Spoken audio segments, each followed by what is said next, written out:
Saya akan membuktikan dengan pembuktian langsung.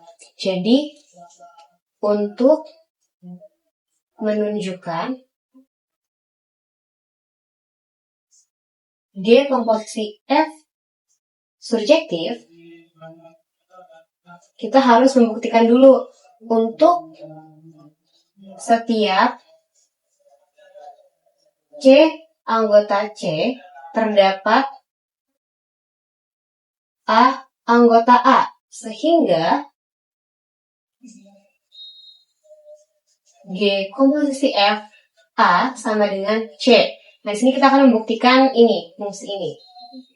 Nah, karena pada soal diketahui bahwa G-nya surjektif, maka untuk setiap C anggota C terdapat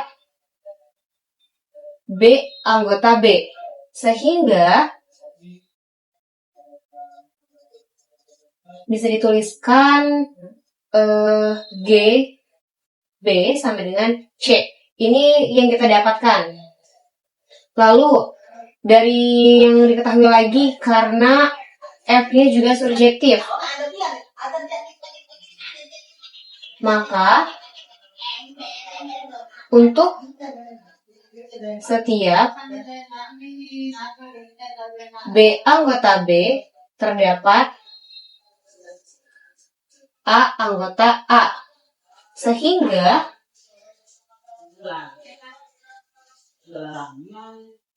FA sama dengan B. Oke. Ini yang kita dapatkan kedua. Nah, setelah kita mendapatkan GB-nya sama dengan C dan FA-nya sama dengan B, kita substitusikan ke dalam G komposisi FA. Jadi, G komposisi FA sama dengan, bisa kita tuliskan jadi G FA.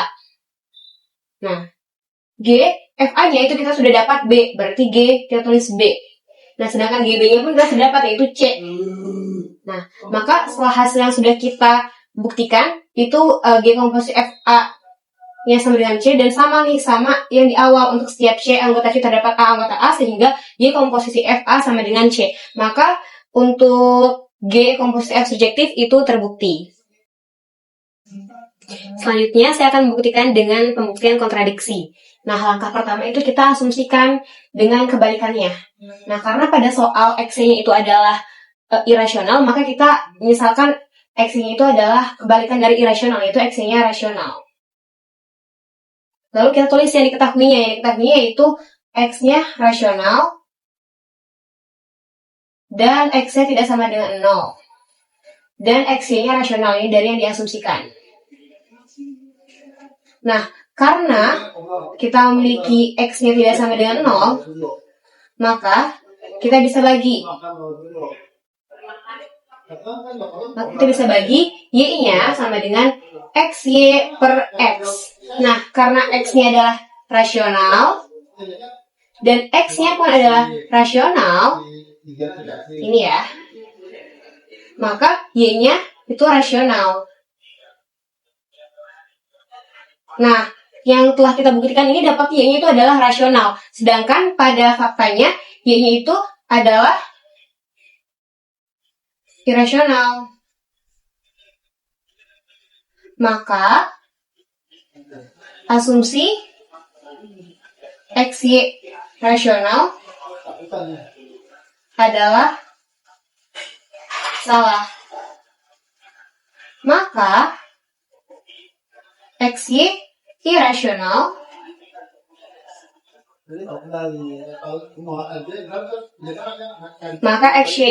terbukti. Selanjutnya saya akan membuktikan dengan induksi matematika. Langkah pertama yaitu kita misalkan M-nya sama dengan 1. Nah, dari soal itu kan adalah 1 plus X pangkat M sama dengan 1 plus X. Kita misalkan ada 91, jadinya 1 plus X pangkat 1 sama dengan 1 plus X. Jadinya 1 plus 1 dikali X sama dengan 1 plus X. Nah, ini benar untuk N-nya sama dengan 1. Next, yang langkah kedua, kita jadikan N-nya sama dengan K. Maka bisa kita tulis 1 plus XK sama dengan 1 plus KX. Nah, kita ingin membuktikan untuk N-nya sama dengan K plus 1. Nah, maka bisa kita tuliskan 1 plus X pangkat K plus 1 lebih besar daripada 1 plus K plus 1X. Lalu 1 plus X K plus 1 sama dengan 1 plus X pangkat K, 1 plus X lebih besar daripada 1 plus KX, 1 plus X. Nah, dari sini kita bisa hitung ya, dan akhirnya jadi 1 plus X plus KX, 1 plus X. Nah, ini bisa kita kali masuk aja, ini jadinya 1 plus X, lalu ini jadinya KX plus KX kuadrat. Nah, setelah itu ini kita bisa faktorkan, belum, ini kita perhatikan jadi 1 plus X plus KX plus KX kuadrat, lalu bisa kita faktorkan 1 plus KX, 1 plus K plus 1, X plus X kuadrat lebih besar daripada 1 plus K plus 1X. Nah, ini sama dengan ini. Maka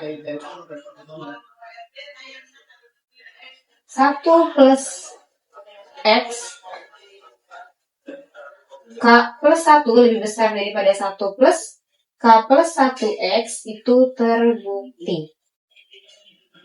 Seperti ini. Selanjutnya saya akan buktikan dengan pembuktian langsung. Jadi di sini kita misalkan jika N-nya genap dan jika N-nya ganjil. Pertama, jika N-nya genap dulu ya.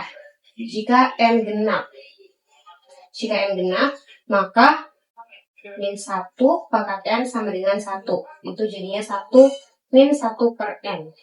Nah, N genap kan artinya 2, 4, 6, 8, dan seterusnya. Kita misalkan N-nya sama dengan 2 ya.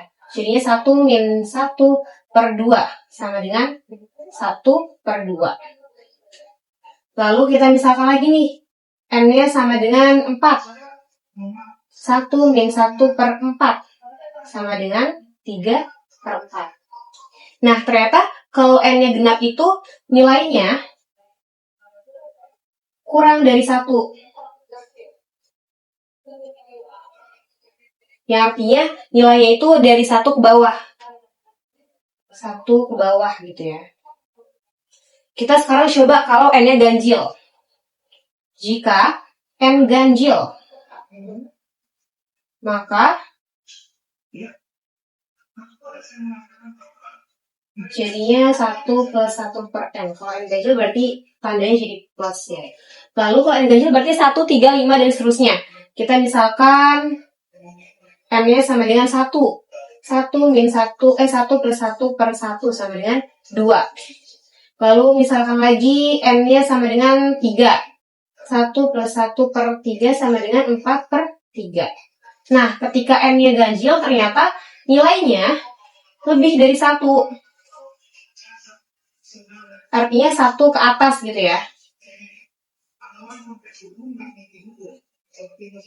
Oke, sekarang kita cari nilai supremum dan infimumnya. Nilai supremum. Nilai supremum itu kan artinya batas atas terkecil. Sedangkan kalau infimum itu artinya batas bawah terbesar.